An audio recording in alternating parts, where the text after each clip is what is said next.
你叫什么名字来着？拉王毛赞。哦，拉王毛赞，好名字，我一定记住了。那天神赐的。那你们那个部落也是天神赐的？当然，所有的所有都是天神赐的。放肆！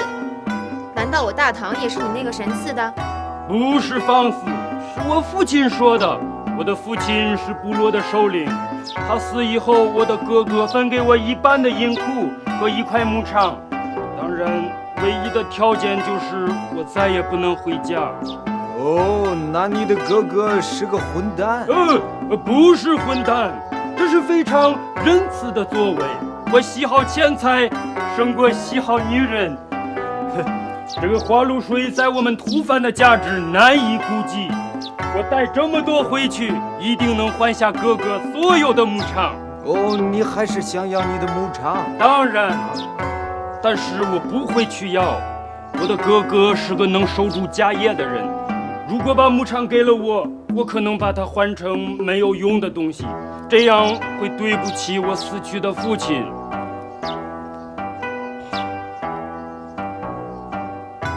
哎呀，这个拉王毛赞，你下次来，带一些白蜡草，越多越好，直接找我换，好不好？那个不值钱，不值钱我也要。好吧，那我就走了。那你走吧。我真的走了。你真的走了，慢一点儿。好，谢谢。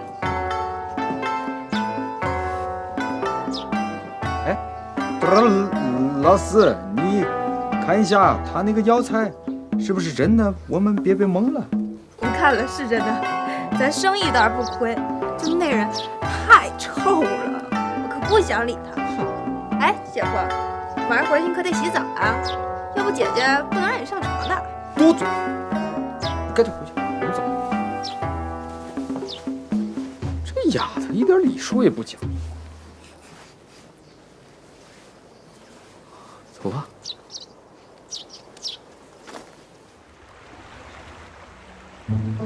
我看你家妹子倒是挺有本事的，丁是丁，卯是卯的，把这饭堂都能管理得井井有条，连那屯田的军营都比不上这里。哪有你说的那么邪乎呀？我那可都是按照大学食堂设计的，连桌子摆放的角度都跟大学食堂一样。什么大学食堂？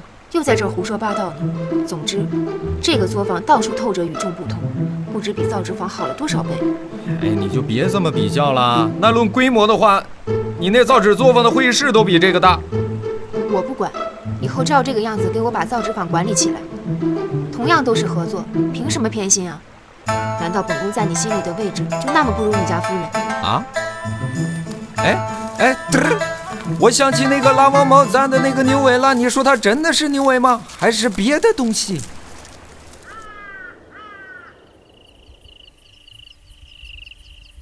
夫君，哎呦，你俩能消停会儿啊？别动，夫人。哎呀，夫君，你干嘛呀？二女，过来。这姑娘家就得有个姑娘家的样子，挑几个首饰。哎，拿着。哎，苍蝇哪让看你不嫌脏啊？快去洗手去。你别那么拿，把我苍蝇给我捏死了。妾身这么大一个人，还不如苍蝇了。这一整晚，夫君连看都没看上一眼。谁家苍蝇这么穿金戴银的呀？还这么漂亮，是想干嘛呀？哎，不是兰陵公主，刚起作坊的时候，妾身还有点怕她呢。没想到现在亲近了，她隔三差五的就送些金银首饰来，都快赶上妾身当年的嫁妆了。公主实在啊，她要是喜欢一个人，就对他好起来没完。她那是赏识夫人啊。行了吧，夫君，公主是赏识夫君，妾身才不糊涂。乖，不说这个了啊。为夫跟你说点正事儿。肯定没好事。也不是坏事儿啊。什么事啊？咱们那东院是不是还空着呢？夫君想去单过了？不是，你想什么呢？我是想让钱叔把那院子里边收拾收拾，用来养鸡。咱家不是有养鸡的地方吗？再说了，妾身自打嫁过来，那东院一直就是空着的。听说以前祖上不明不白的死了个妾室在里面，还搭上俩丫鬟，不清净的。不干净怕什么的？那鸡又不怕鬼。实在不行，我让人弄几只大公鸡先放进去冲冲煞气。我还就不信那个邪了。想一出是一出的。那既然夫君想办，那就看着办吧。过来坐。我跟你说啊，这个不许拿，其他的看着办吧。看剩什么了？夫君，妾身就不明白，这养鸡能挣多少个钱啊？至于咱们费那么大劲吗？挣钱都是次要的，关键是……我让你在这儿呢！快跑！把那个镯子还给我二哥。夫君。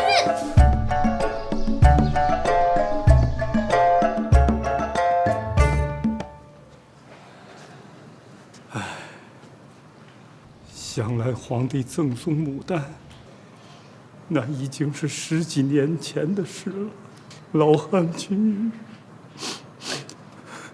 钱叔，您别哭啊！您别让人落下话柄，说您看见皇上送来的牡丹不高兴了。不敢。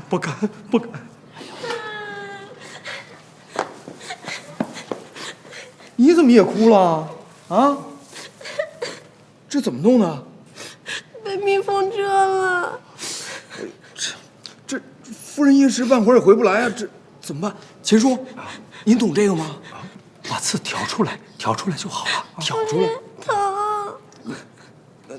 钱叔，您帮忙弄一下。万使不得，男女授受不亲呐。夫君。哎呀，老封建，真是。好，我来给你弄啊，我给你挑。咬住。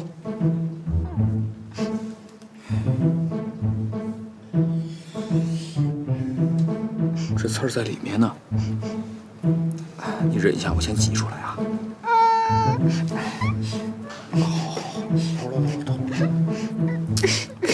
好了，出来了。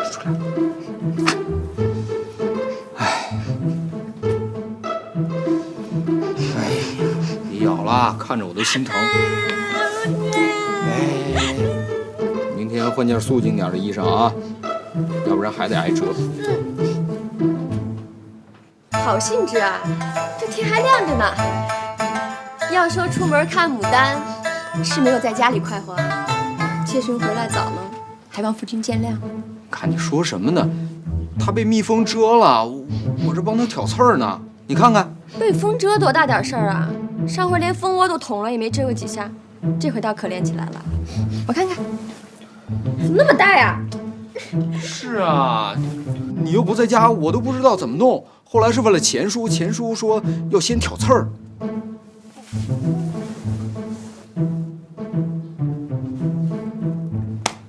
装，叫你装，我不在家你就成精了啊！个死丫！哎呀，好了，夫人，他都这样了，你还打他？夫君被骗了，这丫头家里看着老实，这出门匪着呢。见她被蜂蛰了几十回了，难道连挑刺儿道理都不懂？这回啊，明明就是等刺儿都拧进去了才跑回来喊疼的，故意要找机会跟夫君腻歪呢。还装，死丫头啊！信不信啊？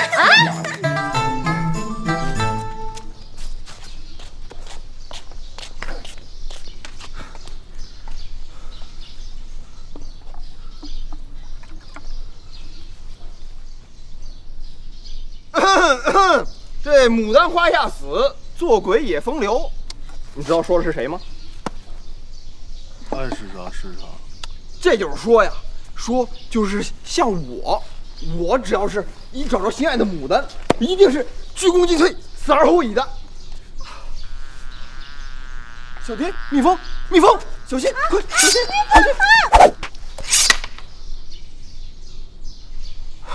纯爷吧。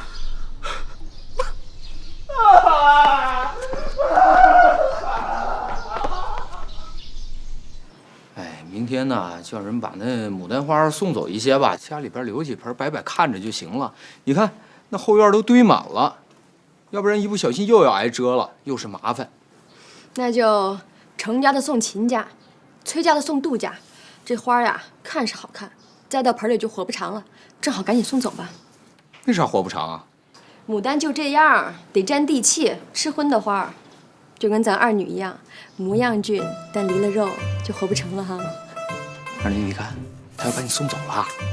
乔夫君说的，咱二女可不是牡丹花，咱二女是外面的爬墙虎。这平日里啊，不言不语，蔫不出溜的。等别的花败的时候啊，只有咱爬墙虎才不声不息地爬出来，死死地缠住东西，缠得紧紧的，谁都跑不掉，是不是？依我看呐，那夫人也是一种花，就是那个腊梅，看起来弱不禁风的，其实一肚子刚强。谢谢夫君夸奖，妾身一梅花的模样，二梅花的品性，就更不敢跟腊梅比了。依我看，妾身倒像是夫君春天栽下的鸭脚树，人家绿咱也绿，人家黄咱也黄。这平日里啊，呱呱的朝上长，看着家里的院子，看着架子上的爬墙虎，看着夫君晨起练武，这日子啊，一天天就这么过去了。人活着，不就图个这吗？这寡妇，来爬墙虎也来，来。爬墙虎。哎，牡丹来了。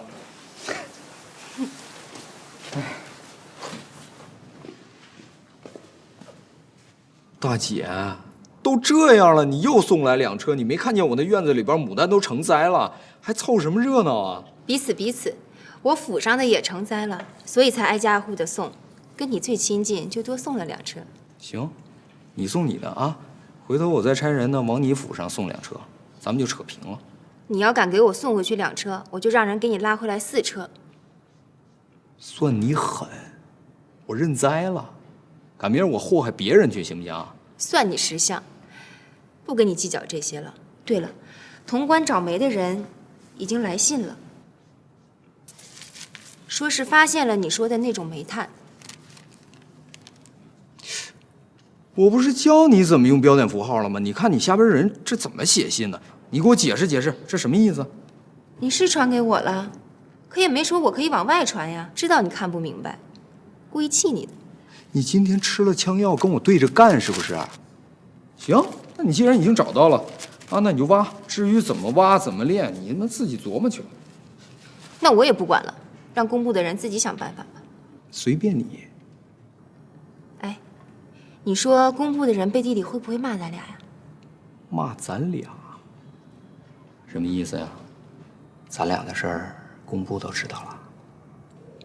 去，我说的是啊，咱们俩成日给工部找麻烦，先是你的火药，昨天还炸歪了呢，多亏没出人命。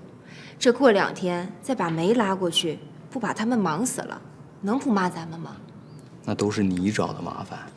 对了，还有程老爷子啊，要骂也得骂你们俩去，跟我有什么关系啊？本来说的好好的，我说你记就行了，你偏要究根问底儿的，变着法的害我，什么人呢？哟，这还没得手呢，就嫌我祸害了？没有，谁敢嫌你呀？谅你也不敢。钱管家，你找我有事儿啊？回夫人，庄上那边传过话来了，说是云老爷子生前的债主上门闹腾了，说是要不还钱就告官了。怎么还多了个债主出来？听说是他家南边的生意倒了以后挂的债，我派人打听过了，也就是400两上下。哎呀，云家要是吃了官司，就彻底倒了。我寻思着，要不咱们好人做到底，再帮云家一把。帮，咱替云家把所有的债务都背过来，日后这云姑娘若是还不上，咱就让她用地抵，这也算一举两得了。夫人，老奴多忌嘴。您说，按理说呢，云家落到这步田地，也是怪惨的。是，咱要是背，就当着云家人的面把这债务背下来。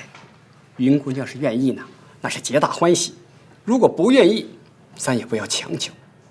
如此一来，即便以后去收了她的地，也不至于结下梁子啊。先生说的是。这样，明天您跟钱叔亲自跑一趟，这利息嘛，就按原来债主的利息算，咱不加不减，再给他加上1年期限，顺便再给他们运点粮食过去，这样也算仁至义尽了吧？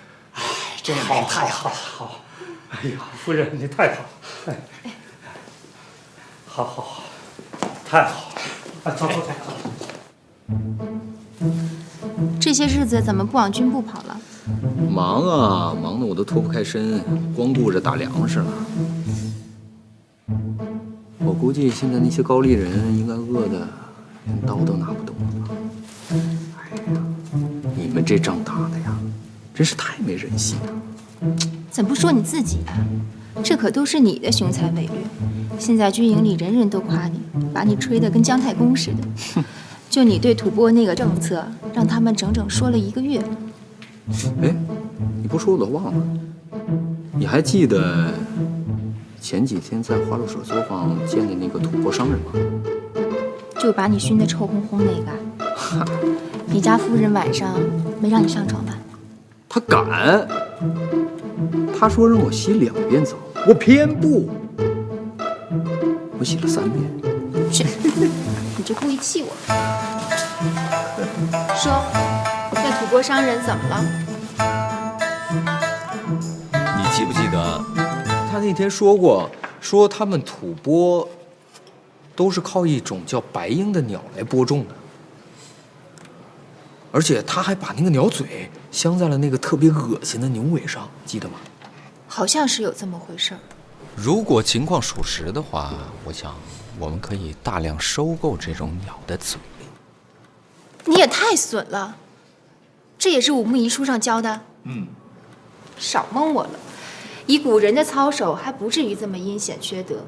子豪，我还真是有些怕你了。你怕我干嘛呀？你要是觉得太损，就当我没说就是了。我是觉得还不够损。我不但要收购他这种鸟嘴，还要收购他的白蜡草，要让他们有粮吃不上，有伤治不成。最毒妇人心呐，尤其是你这种黑寡妇的心。妈吧，尽管你怎么挖苦我，我都认了。就算你是个千年老鬼，我都认了。你倒是放出个原形来，让我这凡间女子见识见识啊！心被你骗了，人也被你糟蹋了。你想跑也跑不了。哎，你可别乱说啊！事关清白，谁糟蹋你了？就刚糟蹋的。我现在满脑子里想的都是怎么用你那些旁门左道去祸害人家吐蕃人，全是打鸟养蛆的事儿。你把我这知书达理的好人勾引成这个样子，这就是赤裸裸的糟蹋。谬论！你再这么说，我真糟蹋你。这2天，这天也暖和了，有空再去庄上转转呗，景色肯定不错吧？都随你，过2天约个日子一块儿过去。这都好长时间。你家夫人来了。恐龙是在6500万年之前灭绝的，当时由于人们的大肆捕杀，想要它的毛皮。哎呀，夫人，你怎么来了？妹子来了。这时间过得可真快，一眨眼都这个时辰了。要不子豪歇歇吧？陛下，晚膳准备好了，要不和我们一起用膳？好啊，就是让妹子操劳了。我还正好饿了呢。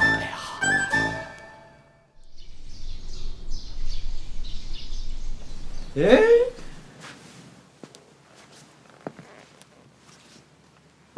这什么东西啊？看起来怪怪的。这是为父的新发明，叫拖鞋。哎，穿起来呢又方便又凉快。像你这种陶分工的脚就应该穿一种这个，知道吧？省着臭。如此说来，拖鞋跟木屐倒是有几分相似之处。你是骂他吧？他可比木屐强多了。木屐什么玩意儿啊？那么硬，穿起来又硌脚，然后走起路来啊啪嗒啪嗒的，听起来那么烦。那都是中国人玩剩的，最后让日本人拿走了。日本人还美得直冒泡呢，整天こんにちはさよなら。夫君又说荤话了。日本人是哪里人啊？日本现在应该还叫倭国吧？哎呀，弹丸之地，不值一提，不值一提。总之这玩意儿可比木屐强多了。夫君，你给我试一下。来来来，试一下，试一下，试一下。舒服吗？夫君，这个真舒服。保准你身轻如燕啊！这个是用尾苗和布包着做的吧？好眼力啊！这尾苗搁着也是搁着，废物利用嘛。穿上轻便吗？嗯。想不到夫君还真是心灵手巧。那你看看，可是这脚趾头露到外面，不太雅吧？这有什么雅不雅的？又不穿出去。肯定是程初那小子从前线回来了，我去看看。